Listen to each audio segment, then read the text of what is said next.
Ele poderia não perguntar dessa forma, mas dizer: Senhor, qual é o propósito? A gente precisa perguntar a Deus: para quê?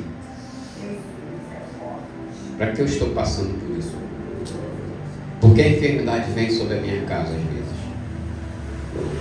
Por que às vezes as portas se fecham? Porque essa guerra, essa luta no meu lar nunca acaba.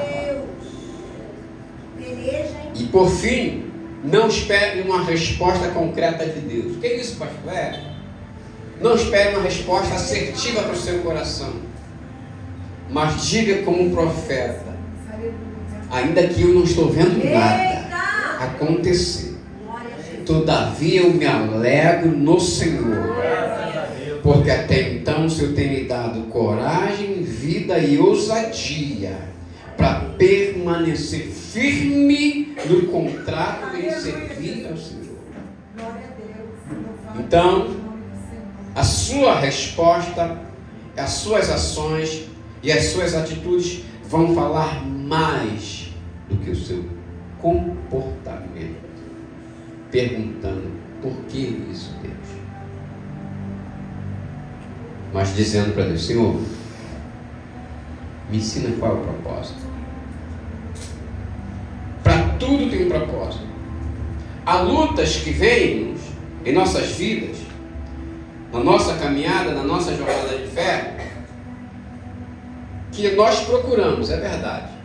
A gente vai lá e caça com as nossas próprias mãos. Quando não somos nós, são os nossos.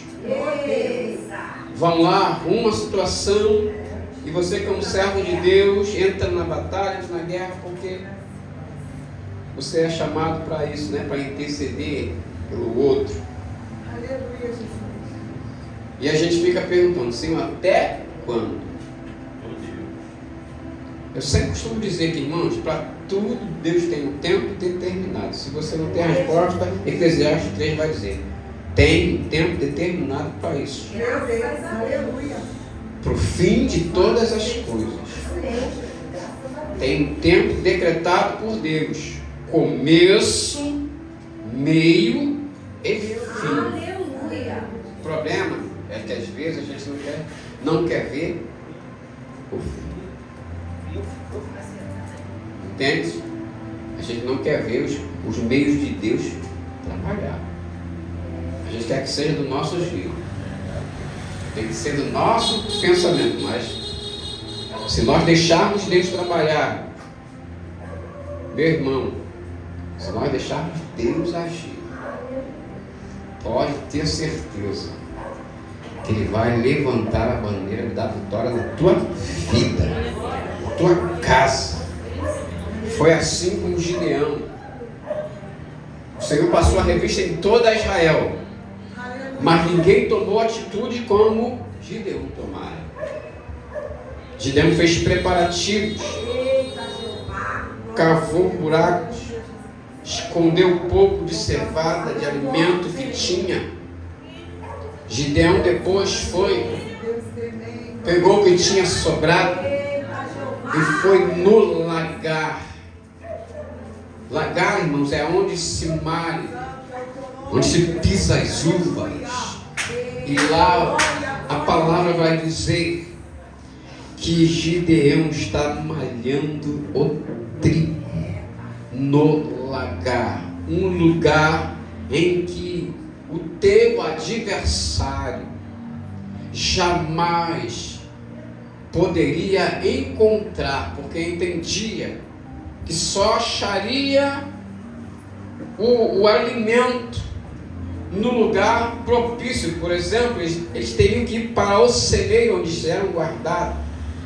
E todo celeiro que Israel construiu, os midianitas, durante o período de 7 anos, vinham, roubavam, tiravam o que era bastante para eles, tacavam fogo nos celeiros e não sobrava nada para os israelitas. Então, qual foi a atitude de Gideão? Pegou toda a sua plantação daquela colheita de trigo e escondeu no lagar. Se a gente for aqui colocar uma tipologia dentro desse contexto, você vai entender que o trigo é o alimento. O alimento que representativo na vida da igreja é a palavra de Deus. Salmo 119, versículo 105 vai dizer: escondi a tua palavra no meu coração para não pecar contra ti. Glorificado seja o nome do Senhor. Gideão entendia Aleluia, Jesus. que a subsistência da sua família estava no alimento escondido no lagar. Sabe qual é a aplicação para nós aqui? Nós precisamos ter alimento escondido no nosso lagar. Você precisa esconder na palavra, porque é a palavra que te sustenta, é a palavra que te alimenta, é a palavra que faz você ficar de pé, é a palavra que te dá coragem, é a palavra que te dá ousadia, é a palavra que te dá autoridade, é a palavra que vai direcionar os seus passos. Não é a sua vontade, o seu querer, não, e não os seus planos, nem os seus projetos. É aquilo que a palavra determina para a sua vida e para a sua história. Aleluia. A palavra liberta, a palavra transforma, a palavra salva, a palavra é viva, a palavra é eficaz, a palavra é mais penetrante do que a espada de dois gumes, faz divisão de juntas, medulas e até a alma, ela visita até a alma de cada vida. Então, quando nós guardamos a palavra, querido, para no momento certo ofertar o pão diário para aquele que está oprimido, o pão diário que é a palavra. Crente precisa ter reserva de palavra quando o momento difícil chegar na sua história. Você vai ver a afronta do adversário na casa, a perseguição, a morte está batendo na porta, às vezes sim, mas lembre-se, o Senhor diz: eis que estou convosco, pela minha palavra. Só vai acontecer aquilo que Ele permitir. A morte só vai entrar na sua casa se Ele permitir, porque a última palavra vem do Senhor dos Exércitos. Então, como Gideão, aplique-se a palavra, coloque-se diante da palavra, levante-se na autoridade da palavra e grite: em nome do Senhor Jesus, eu me levanto por mim e por minha casa.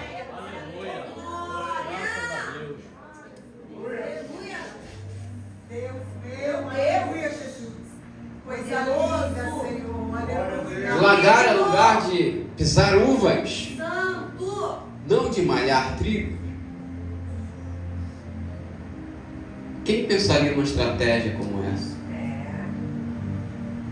Meu Deus. Aleluia. É como se o Espírito de Deus estivesse falando a Gideão: Gideão,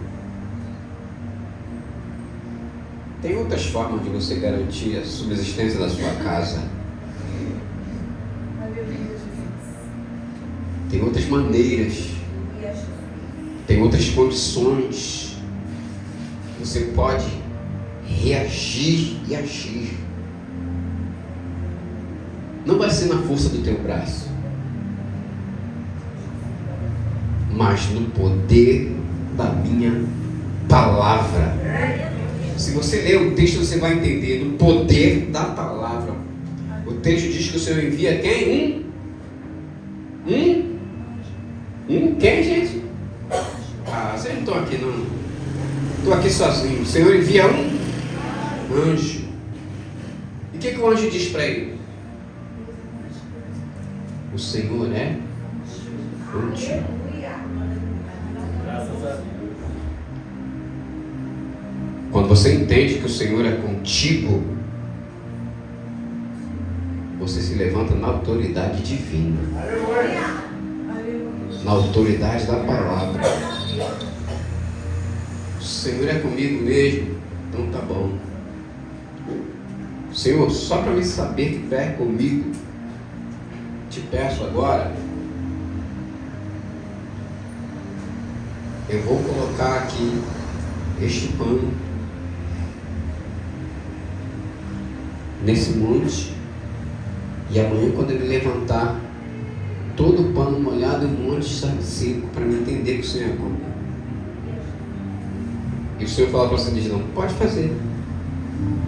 Quando o Gideão levanta, no dia seguinte está lá, pano sequíssimo, e a montanha encharcada de orvalho.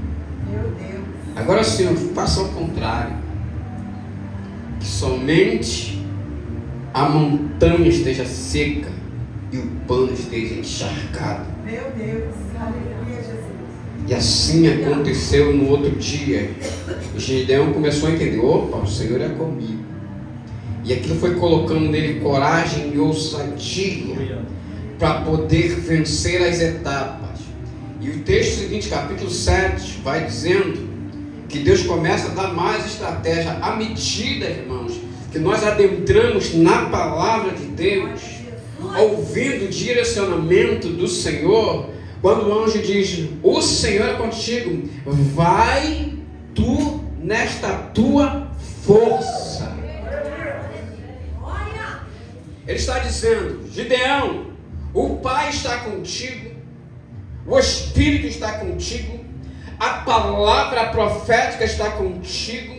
Se levante, vai nessa tua força, porque os céus todos estão ao teu lado, está de pé, esperando só uma atitude sua para resolver essa bagunça aí que o adversário tem tentado instaurar na sua casa, no meio da sua nação. Gideão se levanta com coragem, com ousadia, faz esse teste com Deus, e logo após Deus dá para ele outras estratégias. Convoca os filhos de Israel. Se levantaram 30 mil homens. O Senhor falou para ele, tem muita gente com você aí. Tem muita gente. Dá só uma notícia, avisa logo, os covardes, medrosos, os que não têm coragem, pode abandonar o barco e voltar cada um para sua tenda. O texto vai dizer, irmãos, que dos 30 mil sobraram 10 mil. Gente, 20 mil medrosos e covardes voltaram para trás. Mais uma vez, o Senhor fala assim, olha, ainda tem muita gente contigo. Pega todo esse povo e leva para o rio. E lá você observa. Irmãos, as táticas de Deus são diferenciadas.